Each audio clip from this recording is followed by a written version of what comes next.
Se ha iniciado recién ahora. Va. Entonces voy a hacer un repaso. Gracias. ¿Vos estabas viendo que esto no estaba funcionando? Me parece que sí. Bueno, bien, listo. Ahora sí. Bueno, está bueno que me lo digan. Gracias. Algo había pasado. Ahora sí, está grabando. Entonces, vamos a hablar 2 minutos de repaso. Nosotros tenemos en el periplo epistemológico de la macroeconomía, como veníamos hablando, por problemas técnicos reiniciamos la charla. Tenemos una base empírica que es la economía en general, donde se realizan todas las transacciones de compras, de ventas, donde se encuentran los agentes económicos en el mercado, donde se encuentra el gobierno regulando este mercado o bien demandando bienes y servicios. Por ejemplo, el de los profesores universitarios, los médicos, ¿no? Trabajan para los médicos de hospital, trabajan para el Estado en cualquiera de sus formas. Entonces se encuentran en una realidad socioeconómica que va a ser nuestra base empírica, nuestro lugar de trabajo. Y por ejemplo vamos a analizar uno de los fenómenos de la macroeconomía, como es la inflación. Con la ayuda de la estadística económica, entonces, vamos a hacer un muestreo sobre la base empírica. Este muestreo es muy importante. Es muy importante lo que elijamos como muestreo, porque nosotros tenemos una realidad heterogénea. Esto quiere decir que si nosotros ponemos énfasis en una cosa, en un punto, seguramente sea el correcto, en el sentido de que nuestra devolución, nuestro razonamiento a través de ese punto sea correcto. Ahora, lo que pasa es que no necesariamente todo lo correcto es representativo de lo que ocurre. Si la canasta que yo voy a usar para analizar un elemento como la inflación resulta que no es representativa del consumo de la sociedad. Por ejemplo, supónganse que yo dentro de la canasta pongo salmón. Hay gente que come salmón, hay gente que no come salmón. Pero si yo al precio del salmón lo pondero a la cantidad de kilos de salmón que come por mes, digo, cada cada familia consume por mes 10 kilos de salmón, y analizo lo que ocurre con el precio, la evolución del precio del salmón, eso va a tener una ponderación muy importante en la canasta familiar, en la variación de precios de la canasta familiar. Ahora, ¿qué pasa? ¿Es representativo del consumo de la familia argentina? No, no lo No. es. No lo es.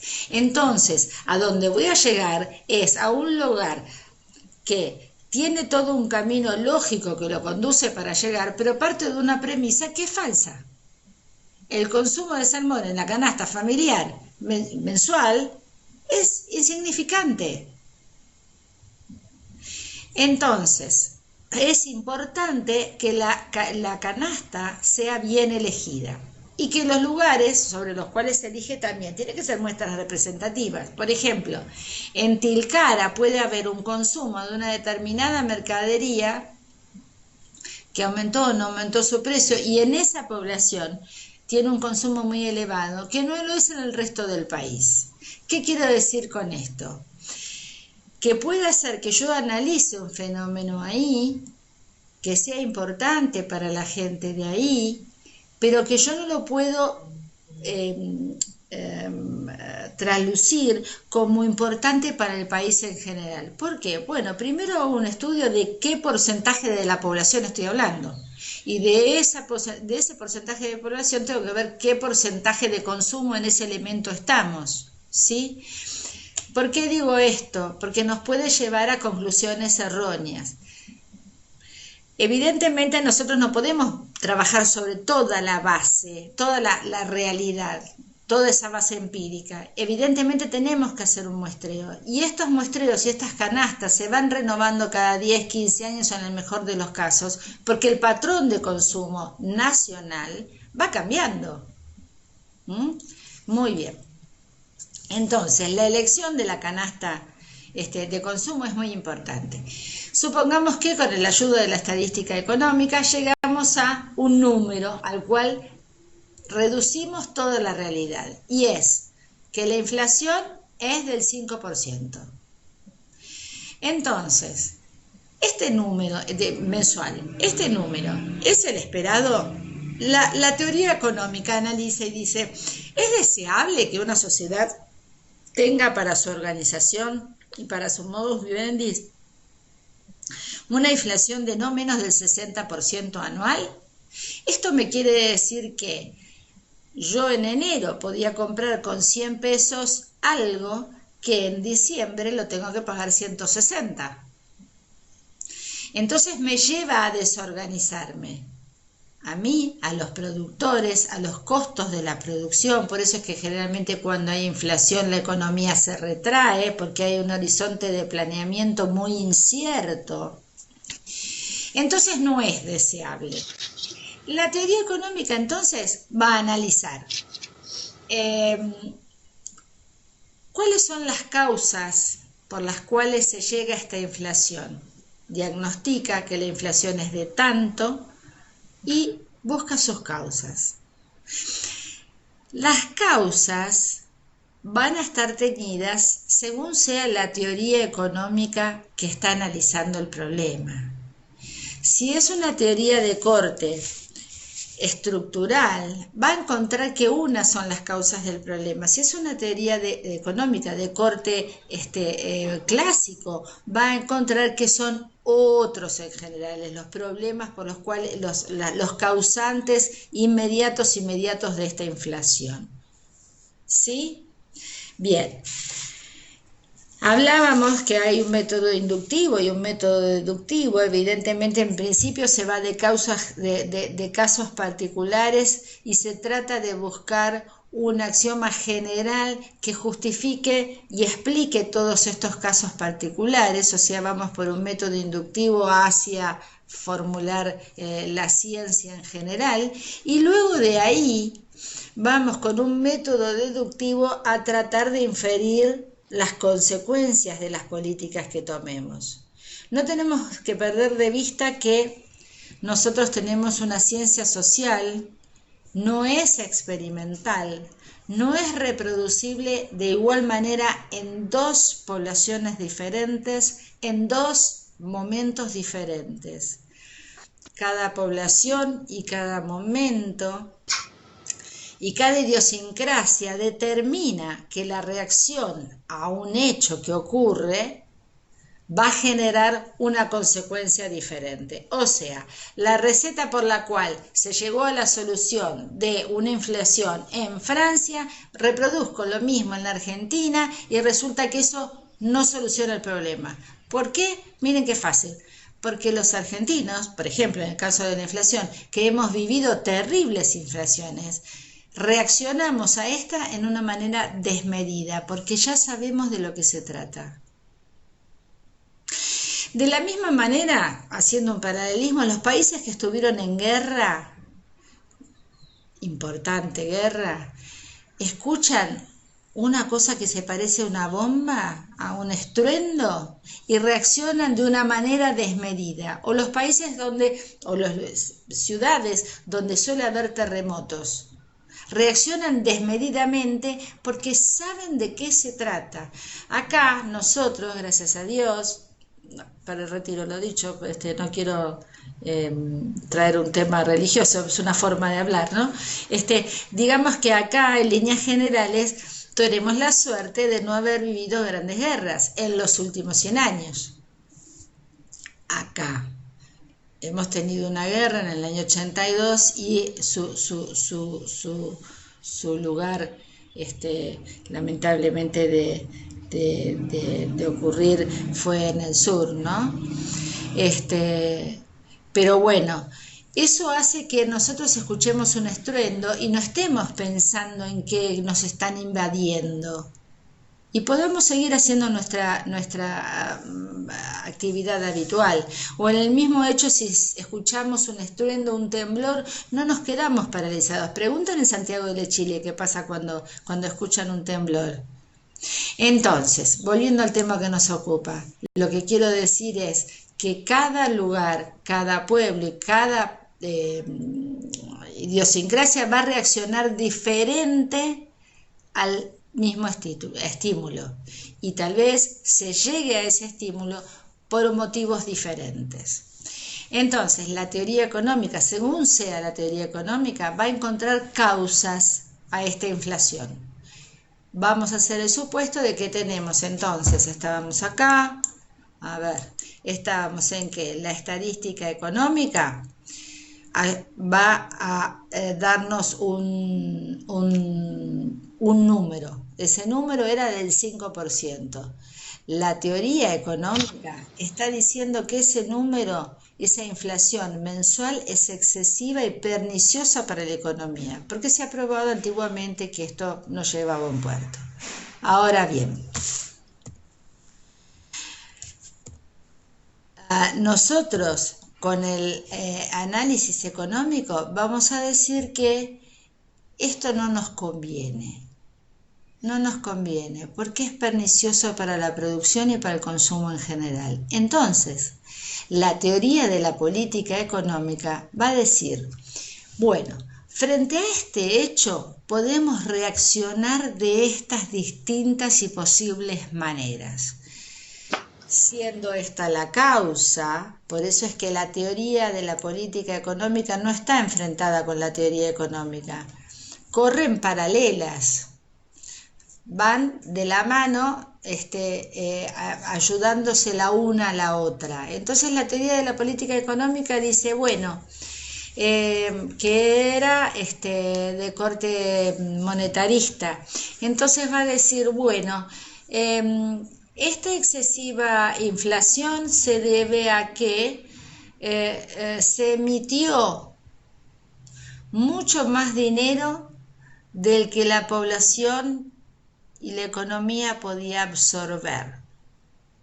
A ver, sería algo así como decir que la masa monetaria, la oferta monetaria, creció más de lo que crecieron los bienes y servicios, por lo cual esta masa mucho más grande va a comprar a esta producción que no creció tanto.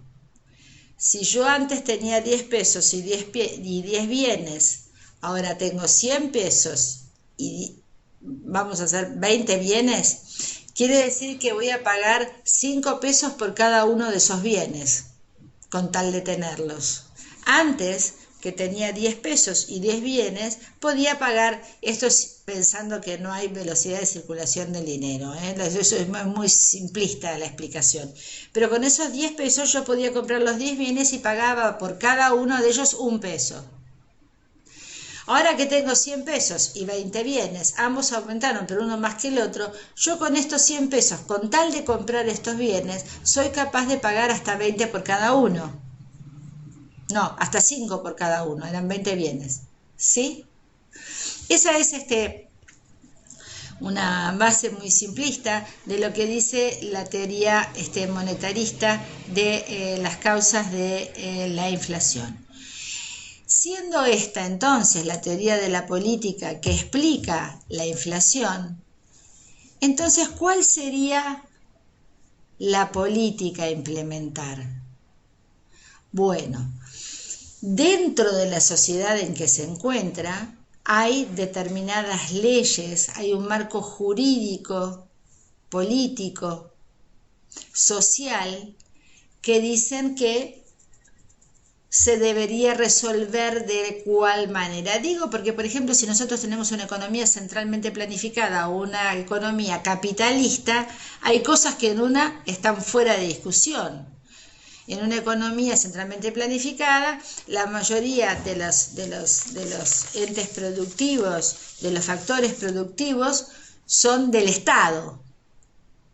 Y uno tiene un rol fundamentalmente social para el beneficio público de la sociedad. No se busca el beneficio individual, sino el beneficio de la sociedad en su conjunto, ¿sí? En una economía capitalista esto no es así. Justamente el motor de la economía capitalista es el beneficio individual, y atrás de eso las empresas producen, y atrás de eso, siempre y cuando tengan una renta económica, van a seguir produciendo bienes y van a innovar bienes para crearnos nuevas necesidades que no teníamos, ¿sí? Entonces van a crear su propio consumo a través de la publicidad, distintos canales de distribución. Ustedes vieron que meten un dedo en la computadora, prenden, y si el día anterior estuvieron buscando guitarras, al día siguiente les ofrecen 100 millones de guitarras diferentes. Y entonces, ay, sí, me compro esta, me compro la otra. Bueno, eso es crear la demanda, ¿no? Que no es lo que forma parte de una economía centralmente planificada, no es así como se mueve. Entonces digo, la política que voy a implementar tiene que ver con este marco jurídico, social, económico previo. Y entonces, por ejemplo, siguiendo con la línea de que tenemos un gobierno monetarista, que tenemos un ministro de Economía de este corte, obviamente, y ha encontrado que la causa de la inflación es una excesiva emisión de dinero, ¿qué va a hacer? Tratar de reducir la emisión de dinero. Esa sería la política económica a implementar, ¿correcto? Por ejemplo, lo podría hacer, hago una pregunta antes, ¿alguno cursó macro? Ya sé que hay uno que sí. ¿Alguien más? Cursé macro, pero en la facultad anterior. Ah, ¿en qué facultad?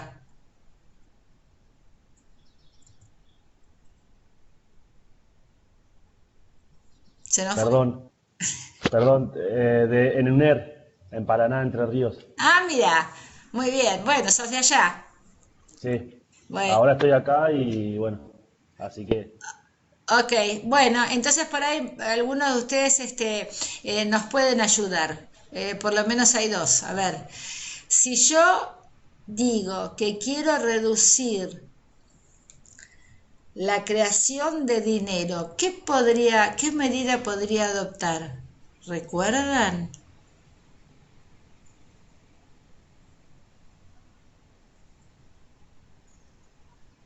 ¿No?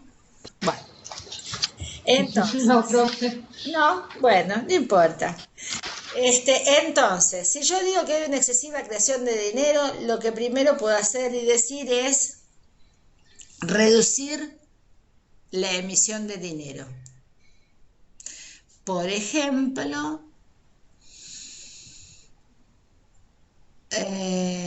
diría que no vamos a reducir los créditos subsidiados que se otorgan para primera vivienda.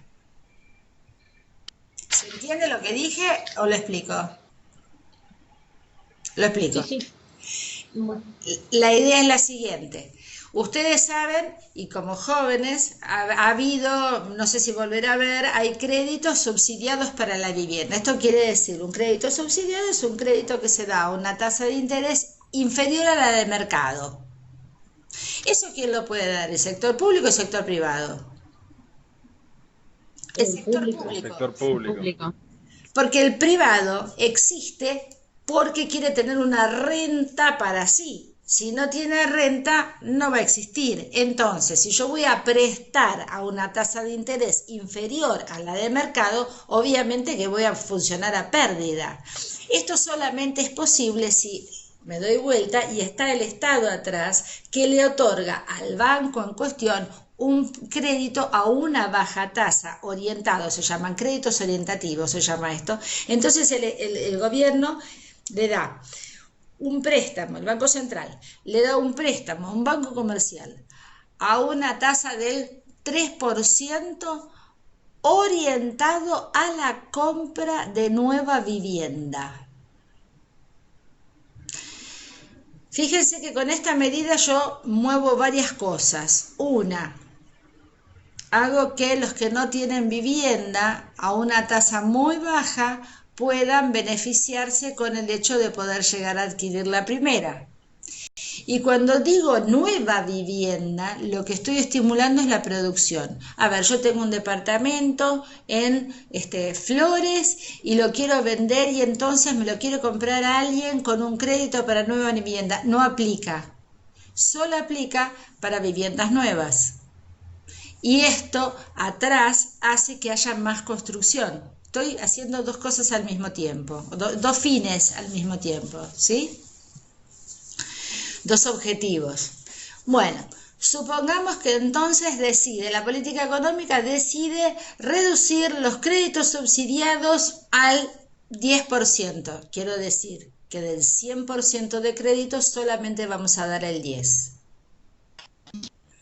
Por ejemplo, podría ser un crédito, solamente se daría crédito a los jóvenes menores de 30 años, o solamente se daría crédito a las familias con 2 hijos, no sé, alguna cosa selectiva, ¿sí? Pero evidentemente que menos que antes.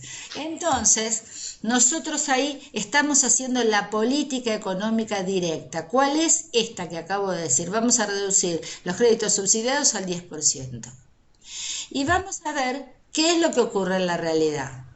Vamos de nuevo a nuestra base empírica y vamos a ver con esta medida que tomamos, ¿qué pasó? Si mejoró la situación, o sea, si se redujo la inflación, si aumentó la inflación o si sigue igual. Ustedes fíjense que yo hice un recorrido que fue desde acá. Esto se está viendo, ahora estoy pasando por estadística económica. Sí, claro. Sí, Ah, bueno. Y ahora vuelvo a llegar a la base empírica. ¿Sí? Bueno, entonces no, debe ser cuando vi el video había un delay entre lo que yo decía y el cursor cómo se movía, por eso les pregunto. Bueno, entonces, quiere decir que ya dimos una vuelta y volvimos a llegar hasta acá y estuvimos pasando por la teoría económica, la teoría de la política económica, la política económica. Bueno, y ahora vamos a ver qué pasó. El qué pasó nos ayuda entonces la estadística económica, que vuelve a hacer todas las medidas necesarias. Y entonces resulta que se redujo la inflación, sí, se redujo del 5% al 4%. Entonces, la teoría de la política económica va a decir, ¿es suficiente? ¿Es deseable? ¿Estamos bien así? ¿Necesitamos otro empujón? ¿Qué hacemos? Y nuevamente se decide que hay que hacer un acto más para bajar esta inflación, porque no es buena, nos está dando un 50% de inflación y en realidad tendremos que llegar a menos del 1% de inflación. Y por seguir por la misma brecha, vamos de nuevo, medimos la estadística, la teoría económica dice, está bien donde estamos, pero tenemos que dar una vuelta más. Apoyada por la teoría económica dice, bueno, si ya bajamos los créditos subsidiados para los inmuebles, podemos bajar los créditos para el consumo durable. Esto es terrible también, ¿no? Pero no importa, vamos a seguir por este camino. Entonces, la política económica dice, se reducen a un 30%, hasta llegar a un 30%, los créditos subsidiados para bienes durables. Llámese para la compra de heladeras, para la compra de lavarropas, para la compra de un auto. Obviamente, cuando el crédito es más caro, ¿qué ocurre con el consumo? ¿Se fueron? Disminuye, claro, disminuye. Esto, mientras vamos haciendo esto para bajar la inflación, hay algo que está pasando además en la economía que no es deseable. ¿Se dan cuenta? sí, ¿Qué sería qué? que baje el consumo.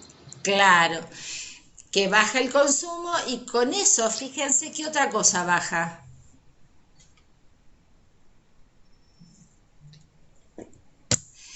Si la gente... Va- A ver, Luis, ¿ibas a hablar? Manuel, me parece, no sé, ¿quién iba a hablar? No. Quedé ahí en la idea nomás. Yo lo que iba a decir es lo que, a ver, sin mucho conocimiento, lo que escuchamos siempre, que es un círculo, digamos, la gente consume menos, entonces el que está frente a un negocio o busca rentabilidad consume menos y nada, mencionar ese círculo que se genera, pero no sé si es correcto. Te Pero si falta la algo. gente consume menos, baja la demanda, ¿o no? ¿Sería eso? La gente consume menos, el consumo es parte de la demanda, es una parte importante de la demanda, muy importante en nuestro país además.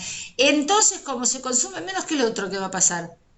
Bajan los precios, los ingresos. Bueno, van a bajar los precios porque la gente va a tratar de vender y para vender, como ese precio no le compran, ¿qué va a hacer? Baja el precio. Muy bien, y algo más va a pasar, que no lo están viendo. ¿Desempleo? Desempleo. Antes, a ver, María Laura, ¿no? La que habló. No, Fiamma. No, Fiamma, hola, acá. ¿Por qué no se me prende tu nombre? No No te sé. veo. Bueno, lamento, hubiera querido contestarte por el nombre. ¿Qué es lo que va a pasar? Bajan las utilidades, no sé qué palabra sería, pero de las empresas y por lo tanto bajan la cantidad de trabajadores que están en las empresas o cierran o quiebran. Bueno, a ver, está bien lo que están diciendo, le falta una partecita, que como baja el consumo, baja la demanda, las empresas van a bajar la producción. Después de que bajan la producción van a contratar menos empleadores, va a bajar el empleo, va a aumentar el desempleo. Esto es un costo claro que la escuela monetarista sabe que tiene su política, por eso es aplicable para un tiempo corto, no se puede estar en esta política 5 años, que ya pasó en la Argentina, pero es una forma de solucionar la inflación. Ojo, entendamos que es, eh, recesivo atacar un problema como la inflación, ¿sí? Pero bueno, son costos que hay que pagar. Es como quien dice, estoy gorda, quiero adelgazar y no puedo comer la torta, no puedo comer no sé, el asado del domingo con las mollejas. Y sí, es un precio que hay que pagar por cambiar de estar en un estado a pasar a estar en otro, ¿ok? Entonces, no dejemos de ver que está pasando algo en la economía, que es que se está produciendo menos y eso está siendo recesivo, pero estamos solucionando otro problema que es el de la inflación. Ahora, cuando volvemos a tomar la siguiente, acá, cuando volvemos a tomar, bueno, hace lo que quiere. Está habilitado personalmente a moverse cuando se le ocurre.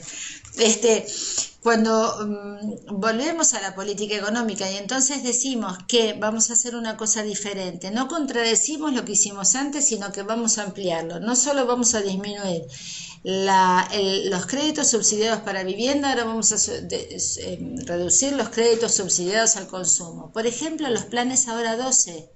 ¿Recuerdan? Que creo que ahora los sacaron de nuevo, ¿sí? sí. Bien, entonces, vamos a la base empírica, ya formamos nuestro primer anillo. Ay, yo estoy haciendo así, no se ve, ¿no? A ver, ahí voy. Ahí está. Formamos nuestro primer anillo, volvimos a la base empírica. Primero vimos que se había bajado a 4, ahora vimos que bajó a 1. Y estamos muy contentos, con poco trabajo, pero estamos muy contentos. El pasaje de varios anillos nos va formando lo que se llama la historia económica. Ahora bien, algunas aclaraciones serían así. Estos anillos que forman la historia económica, puede ser que paren en cada una de las estaciones, como que paren en solo alguna. Por ejemplo, en nuestro ejemplo, solo paramos en la política económica, que dijimos, bueno, seguimos con las mismas ideas, pero vamos a modificarla, vamos a ampliar lo que hicimos y vamos a la base empírica. Podría ser otra cosa. Supónganse que nosotros hacemos toda nuestra medición, nos había dado alta. El gobierno en cuestión, con una tendencia económica determinada, con una teoría económica y obviamente una teoría de política económica, aplicó una política económica que no fue conducente. Cuando lo vemos en la base empírica y hacemos los números, decidimos remover este ministro de Economía y poner otro. Por ejemplo, un estructuralista. Ahí tenemos un cambio de la teoría económica. Obviamente, ese estructuralista va a tener unas recetas incorporadas para solucionar el problema diferentes de las que tenía el monetarista. Entonces nos va a proponer otra cosa. Por ejemplo, va a subsidiar industrias estratégicas de manera tal que puedan producir mejor a un menor precio y que sean abastecedoras de todo el sistema productivo. Entonces, ¿qué va a pasar? A la mayor parte del sistema productivo le va a bajar sus costos y entonces van a poder vender sus bienes a un menor precio. Y eso va a actuar sobre la base empírica. Si yo pienso que se produce lana en el sur argentino con nuestras ovejas y traerlas a Buenos Aires, esa producción en camiones es mucho más caro que en tren, y yo como Estado hago una política de tendida y asistencia al servicio ferroviario para que toda la producción del sur venga en tren, en grandes vagones, que es mucho más barato, yo voy a lograr que la lana sea distribuida y consumida en el país y exportada a un precio menor. Y eso me ubica mejor en el mundo y me ubica mejor respecto de la inflación. Entonces, como vemos, estos anillos de la historia económica estos viajes, este periplo, puede parar en todas las estaciones o puede parar en solo algunas. Y esto nos va formando lo que es nuestra historia económica. ¿Estamos?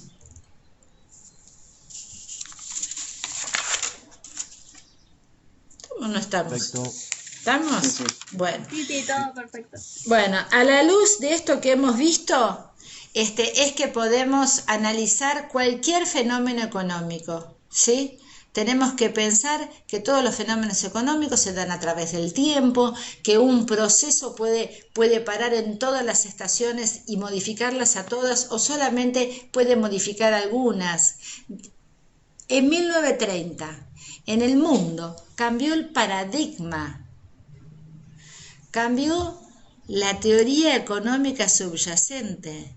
¿Sí? Hasta ahí estaba la escuela clásica, con todas sus explicaciones que hoy podemos decir monetaristas, con todas sus explicaciones de teorías ingenuas de que todos los precios se movían de la misma manera y al mismo tiempo en todos los bienes. Después nos dimos cuenta que esto no era así, que se movían para algunas cosas, que había un motivo especulativo, que había un motivo de precaución, que había un motivo de ahorro. Y entonces empieza a existir una economía diferente, fundada por Keynes, ¿sí? Que nos va a decir otra cosa, que el gobierno debe intervenir para impulsar la economía, porque la economía, por los medios ya conocidos, solos y propios, donde el mercado se autorregulaba, donde se buscaba el equilibrio por sí mismo, ya no funciona. Ese cambio de paradigma implica que en ese anillo se tocaron todas las medidas, todas las estaciones. Bueno, esto es un poquito lo que nos va terminando la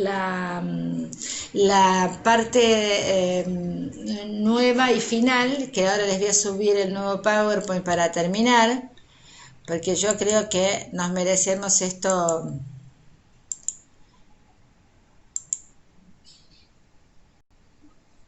Bueno, se suponía que tenían que aplaudir que habíamos terminado. La Filmina, gracias, pero no era ustedes, muy amables. No, se suponía que la Filmina terminaba con que habíamos terminado la primer bolilla y aplaudían. No sé por qué no aplauden, me falló. Entonces con esto terminamos más o menos la primer bolilla, que es mucho de repaso de aspectos generales, la presentación, introducción al nuevo tema. Entonces yo lo que haría ahora, siendo las 10:30, es dejar, por supuesto que darles el habla para lo que me quieran decir. Y después de eso buscaría la clase de ayer, que no sé qué pasó, que no está, la subiría la de hoy, le subiría el PowerPoint completo y buscaría algún trabajo práctico para que todos hicieran para el lunes. Estimados alumnos, yo sé que desde ese lugar uno puede resolver las cosas y pasárselas a todos, como siempre. Yo los trabajos que sean iguales no los voy a corregir y voy a ponerles un 1 a cada uno. Quiero que lo sepan. Y lo que quiero que sepan es que no les sirve a ustedes. Si nosotros vamos haciendo la clase de a poco, todos juntos, vamos haciendo prácticas, vamos tratando de ayudarnos, esto va a funcionar y muy bien, y espero y quiero que aprueben todos, ¿sí?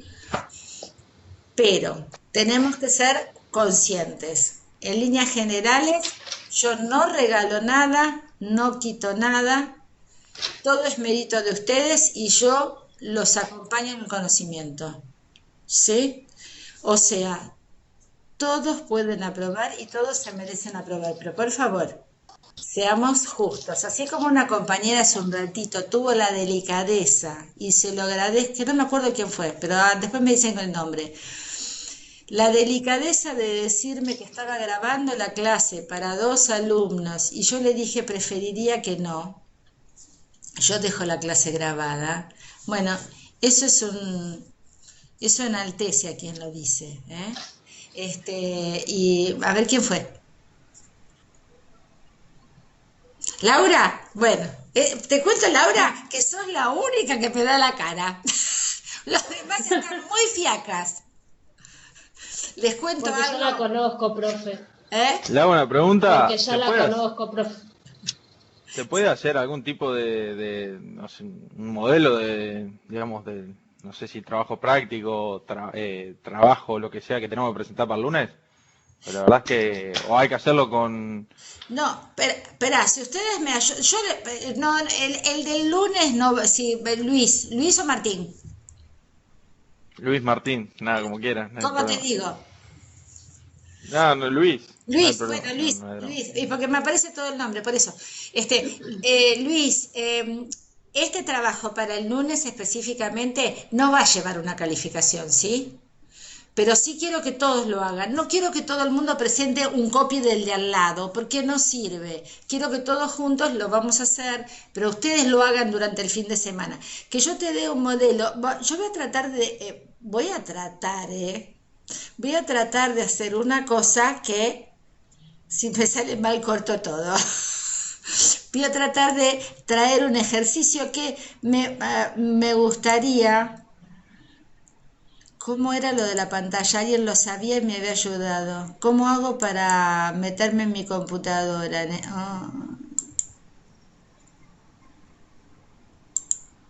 ¿Más? Pizarra, sondeo, preguntas y respuestas. No. Moderar programas. Acá creo que era. A ver.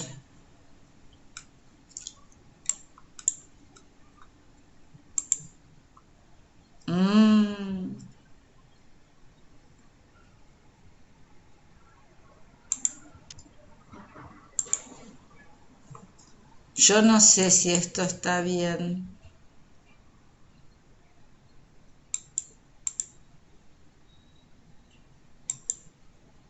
No. No, es una lección nueva esta para mí, no lo voy a poder hacer bien y tengo miedo de hacer un lío. Yo, ¿sabes qué? Les voy a... Si yo pudiera abrir... A ver, ¿ustedes ven la pantalla mía?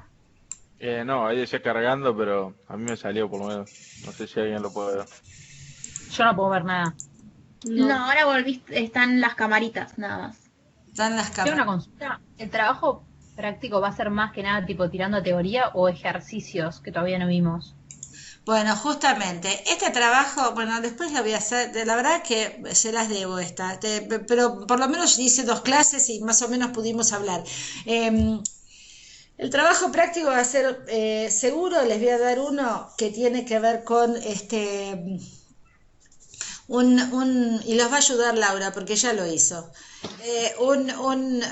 Un trabajo donde es un gobierno, donde recibe un préstamo y entonces tiene que producir, fabricar escuelas o hospitales. Lo hiciste, Laura, ¿no? Me parece que no, profe. En el intensivo había cosas que o Mejor. lo hacíamos rápido en la clase, pero lo hablábamos. Está bien. Bueno, entonces yo les voy a dar este trabajo práctico, ¿sí?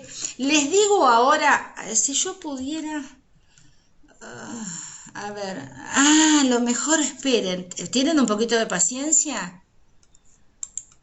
Esperen, voy a hacer clase, ¿no? Esto se fue. ¡Ay, Dios! ¿Cómo vuelvo a tomar? Ah, acá volví yo. Entonces, acá creo que podría, esto me parece que me va a salir mejor. Yo podría subir un archivo acá en este diálogo, ¿no les parece? Acá al costadito, en donde están los mensajes, ¿no? ¿Puedo subir un archivo Sí, ahí? creo que sí se puede, Sí, se puede, se puede. Bueno, sí, estoy buscando, esperen, herramientas, gobierno nacional, eh, a ver si es este, esperen un segundito, entonces así lo podemos ver ahora y hablar ahora. Costo de oportunidad, presupuesto nacional. Denme un segundo, así ya les dejo el práctico, que podría ser el práctico. Un segundo puede ser. sí, profe. Gracias. A ver. País realiza producción de actos de supuesto, bla, bla. Listo. Hasta adjudicado. A ver. ¡Ay! Miren por dónde se abrió esto. Yo no puedo creer que era así de fácil la historia. A ver, ¿dónde se abre esto?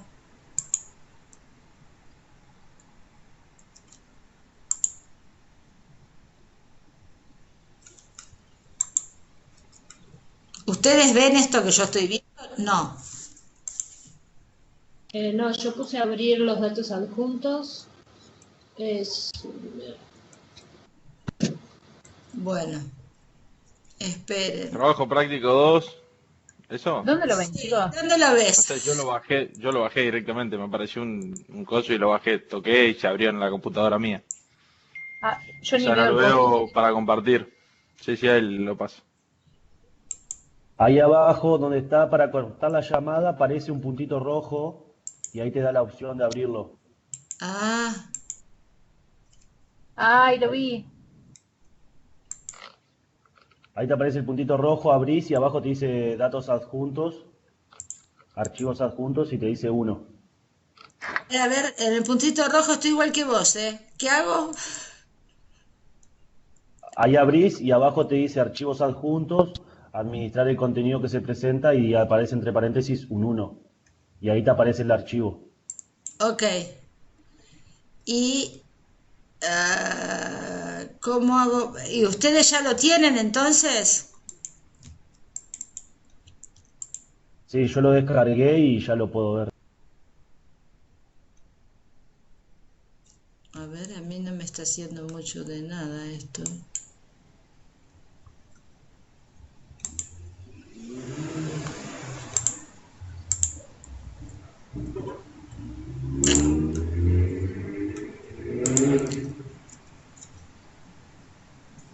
Igual, profe, ya lo mandaron, ya lo tenemos todos los que están en el grupo, se ¿En lo mandaron. serio? Qué genial. Igual yo se los voy a mandar formalmente. Esperen. Bueno, yo me voy a poner a ver esto, digamos, ¿sí? A ver, no Si sé si querés, los estoy después lo viendo. subimos al campus para que por las dudas, si hay alguien que no esté en el grupo de WhatsApp lo tenga. Claro, yo lo que iba a hacer después prolijamente era subirlo, sí. Es más, pensaba subirlo en la parte de trabajo práctico, así yo practico. ¿Está? Creo que lo pueden bajar todos, igual si van directamente para mandar un mensaje, digamos, escribir en el Skype y aparece el clip. Si entras en el clip, hay 3 archivos. No sé si alguien más lo ve. Yo por lo menos si entré al clip directamente para escribir, me aparece los 3 archivos. El de Bolilla 1, Skype empresarial, y el del TP2, ahora no sé. ¿Este? Sí, exacto. Bueno. Yo, como no lo puedo abrir, lo voy a abrir desde mi computadora, y les voy a contar, porque la idea era que yo les contara. No me está saliendo bien esto, ¿eh? ¿Hay alguien que compartió el chat ahí? No sé, ¿es el archivo?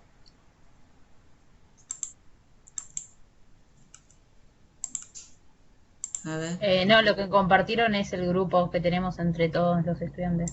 Bueno, entonces, a ver si yo puedo abrir de ahí el archivo o no. Alguien ha agregado el archivo junto. Bueno, no importa. Yo no los quiero molestar porque me parece muy importante que ustedes tengan ese grupo. A ver cómo hago yo abrir esto desde acá. Y no los veo a ustedes abrir.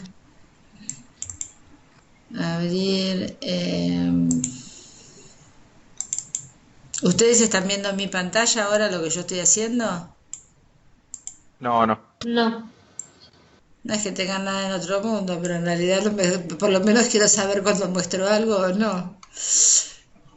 UBA, herramientas. Ay, Dios.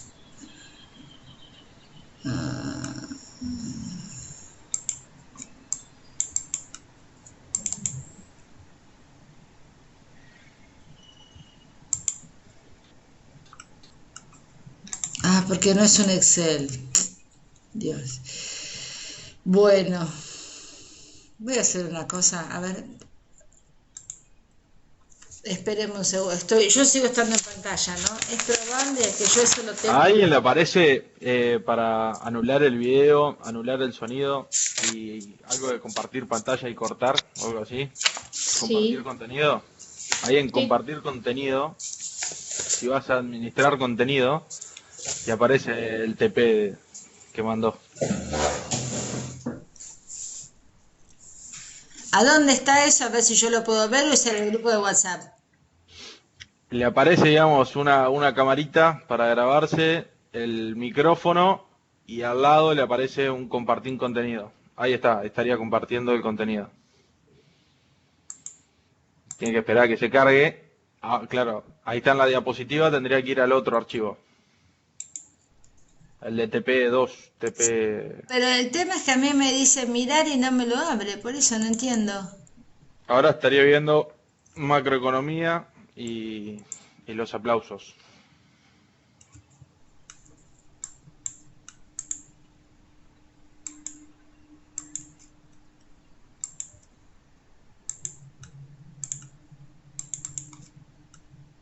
Puede empezar la presentación como cuando quiera, me dice, pero no arranca.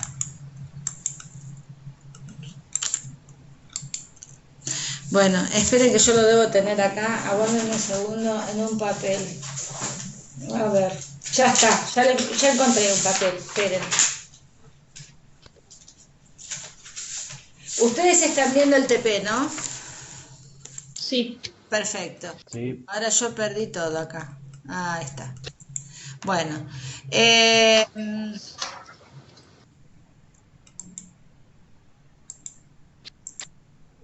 vista de contenido. No, tampoco. Bueno, ya perdí cuadraditos.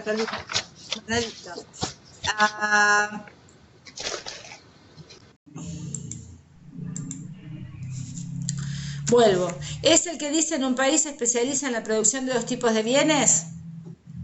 Ahí arranca. Sí. Bueno, no le vamos a dar bolilla a eso porque es muy fácil, lo pueden hacer solos. Lo siguiente es, el gobierno de la Argentina ha determinado que el capital disponible con que cuenta para hacer sus inversiones en el presente año es de 1.000 millones. ¿Estamos? Sí, Es ese, ¿no? Bueno, y decide sí, sí. aplicar la totalidad de la construcción a hospitales con capacidad de 100 camas para cada uno y escuelas con capacidad de 300 alumnos cada uno. Primera cuestión, yo voy a presentar una tabla donde voy a tener 1.000 millones para gastar. ¿Cómo los voy a gastar? Los voy a gastar en construir hospitales o los voy a gastar en construir escuelas.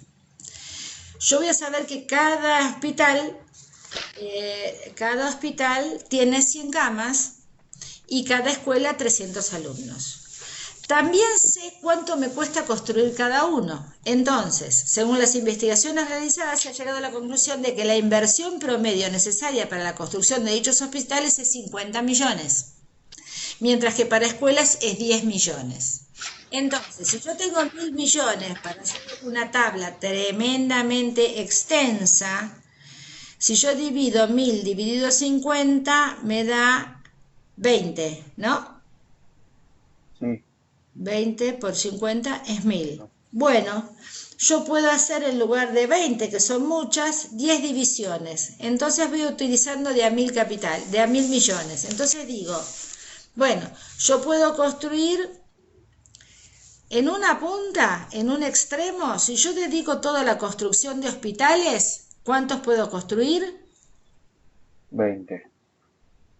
10, 20 20. hospitales. Muy bien.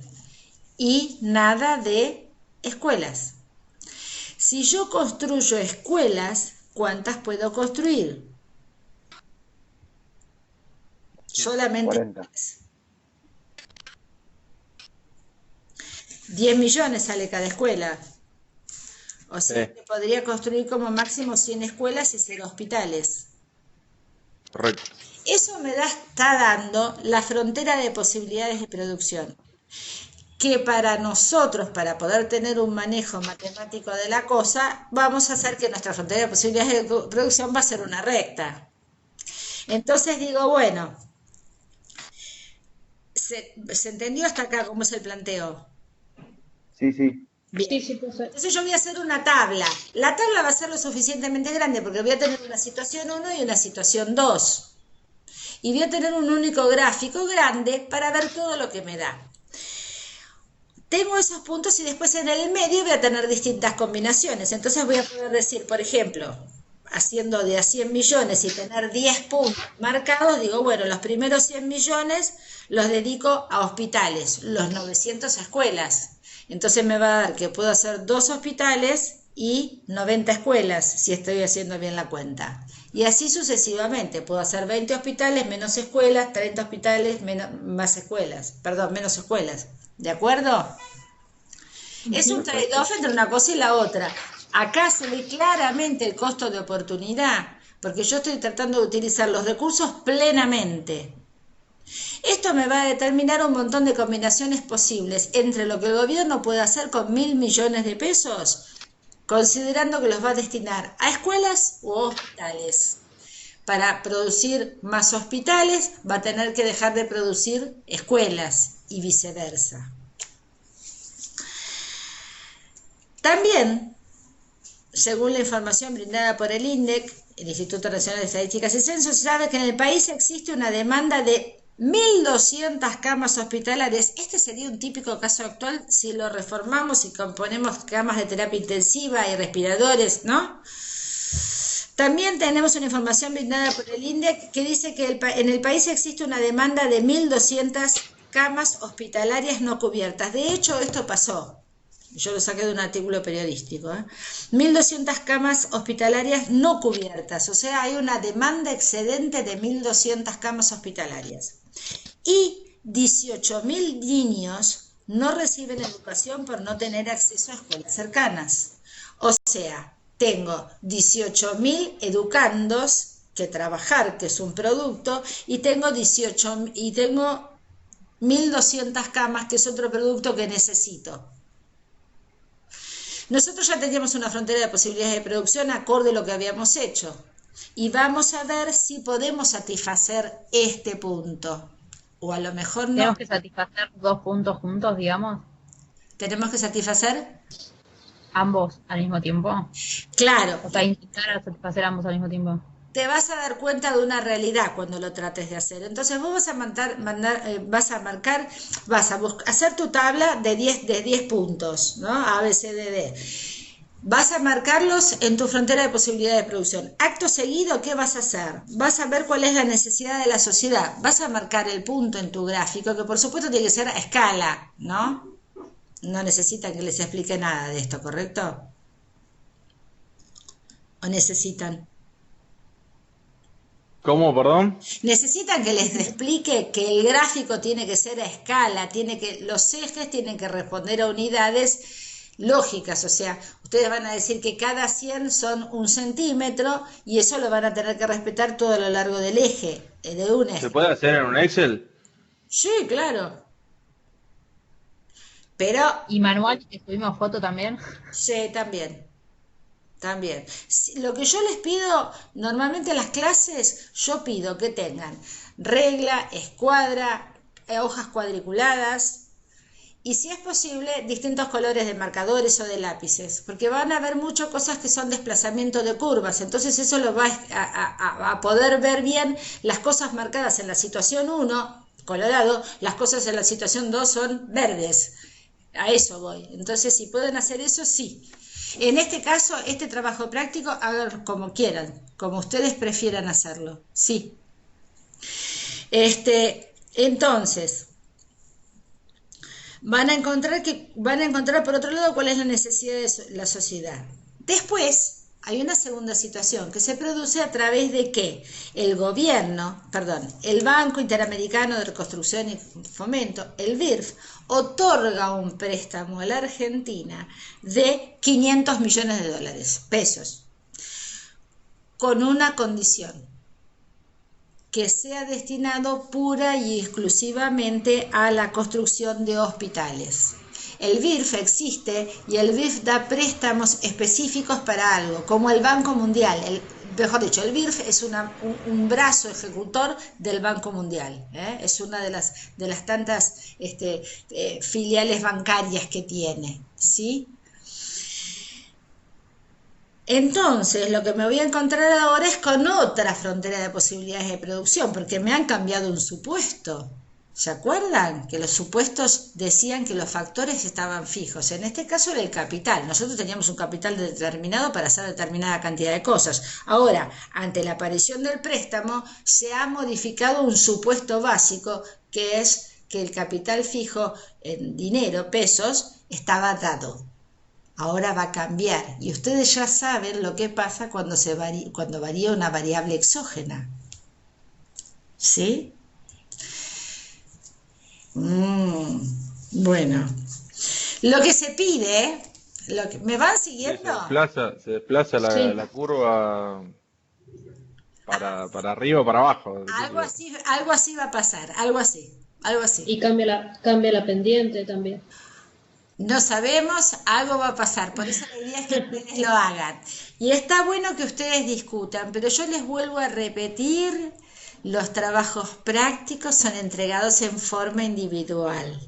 En este caso no va a ser una cosa que vamos a estar así tremendamente exigente, va a servir para un fogueo, ¿ok? Pero desde ese lugar le pido que lo trabajen, desde el lugar que quieren aprender.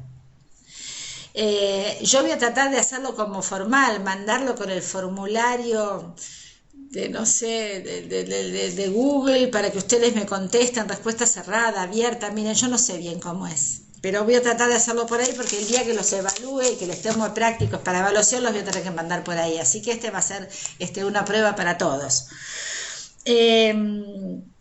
Lo que ustedes van a tener que hacer, más o menos ya se los dije, es esto. Por un lado, hagan los supuestos y aclaraciones que sean necesarios. Ustedes pueden suponer cosas, deben suponer cosas. Siempre cuando uno trabaja con un modelo, supone cosas. Miren, es fácil como esto. Cuando ustedes salen a la calle y van a caminar o van a cruzar la vereda, la avenida, y ustedes ven el semáforo rojo para el lado que quieren cruzar, entonces dicen... rojo, los autos paran, y más si se prende el muñequito ese que camina verde, ustedes van y avanzan. porque suponen que todo el mundo va a responder a la luz del semáforo. Cuando alguien no responde a las indicaciones del semáforo, se producen los accidentes, chocan, accidentes, muertes, heridos, etc. Cuando ustedes a las 9 de la mañana vinieron a la clase, o 9:15 si recibieron bien el pedido, van a entender que no les pasa nada, que no se les cae el techo, que nos podemos conectar todos, que la profesora va a aparecer y que eventualmente va a dar una buena clase. Son todos supuestos. Ustedes se manejan, todos nos manejamos con supuestos permanentes, porque no podemos analizar las variables todas, todo el tiempo, porque no hacemos nada, porque entramos en parálisis. Esto es lo mismo. Cuando ustedes analizan un modelo económico, están dando por supuestas algunas cosas no van a cambiar. Entonces, mientras yo analizo esto, no pienso que va a salir un invento. Fíjense, mientras el gobierno analiza qué hacer con el virus y nos dicta una cuarentena y la va ampliando y qué sé yo, no está suponiendo que hoy aparece la vacuna y nos vacunamos todos.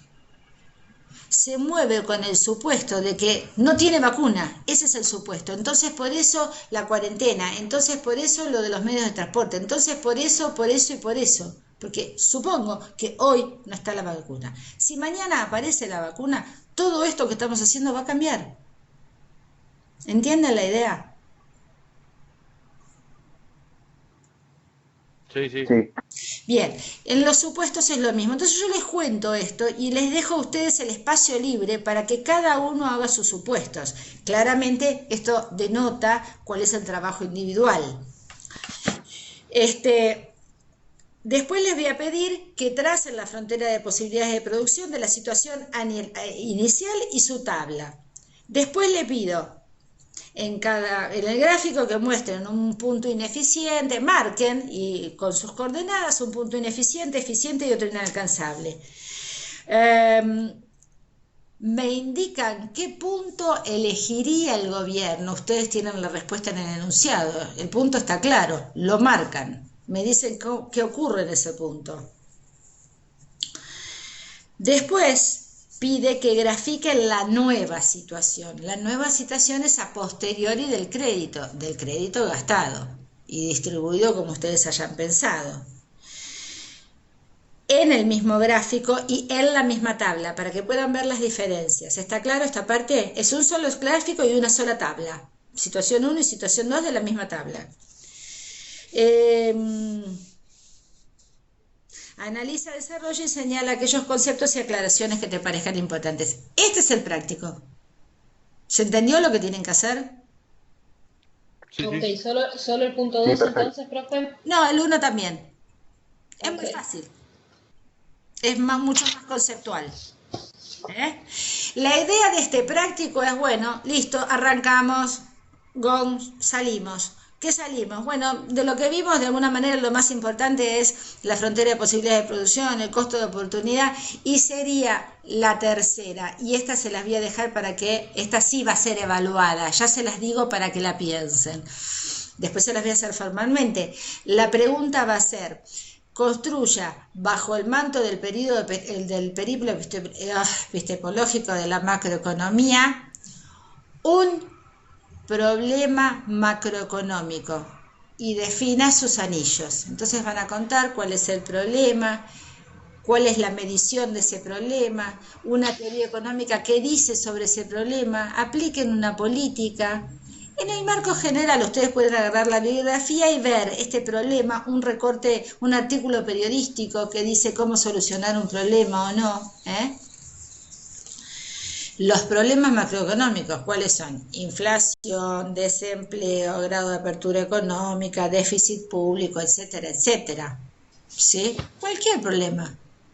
Ustedes lo miran y dicen cómo es este periplo. Este va a ser el trabajo práctico que vamos a calificar en serio. Entonces, ¿está claro hasta acá? Sí, Sí, perfecto. profe, perfecto. Bueno, cualquier cosa durante estos días, bueno, ustedes tienen que saber que yo tengo otro trabajo, ¿no?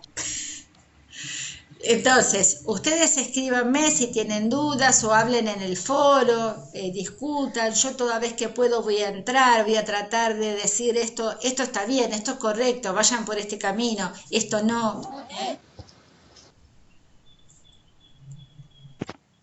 Está muy bien. En principio sería el trabajo práctico número 2 para el lunes, ¿no? Sí, señor. Sí, y después, que bueno, que salió con trabajo práctico número 2 porque así tenía la hoja. Y después le voy a dar el otro, que lo voy a canalizar por los carriles formales, ¿ok? De las actividades, de la corrección, de todo como corresponde. Y vamos a practicar a ver si a todos nos sale. Bueno, ¿Sí? Bueno, profe. Ustedes tienen más cancha que yo, ustedes ya cruzaron el cuatrimestre pasado, ¿no? Profe, el trabajo lo subimos al campus, ¿no? Espera. No, el trabajo, la resolución de este práctico que les estoy dando ahora, Sí, la de ahora. sí, no, porque si vos lo subís al campus lo ven todos, ¿no? No, si lo entregamos como actividad lo ves vos nada más. Bueno, hagamos la prueba. Fiamma, Ok, genial. invitada a hacer la prueba junto con todos los compañeros. Cuando lo tienen listo, lo suben ahí y yo voy a ver cómo me las arreglo. ¿Eh? De todos modos, el lunes nosotros vamos a hacer en 10 minutos nuestra corrección grupal. ¿De acuerdo? perfecto. Bárbaro. Bueno, Dale. chicos, ya les pido que ustedes den por terminada en cuanto a bibliografía esta bolilla. Esto, como yo les dije, la primera parte la van a ver de cualquier libro de economía y la última parte, la del periplo, está en el libro de Ferrucci. Con esto nos damos por terminada la primera bolilla. Ya vamos a arrancar con la 2 y va a venir la bibliografía de la 2, que es Contabilidad Nacional, y pueden agarrar ya el libro de Ferrucci, instrumental. ¿Listo? Muy bien. Perfecto. Ok, profe. Gracias por todo y nos vemos. Feliz fin de semana. Cuídense mucho. Hasta luego. Chao, hasta igualmente. luego, profe. Gracias. Chao. Chao. Lunes. Hasta luego, gracias. Chao.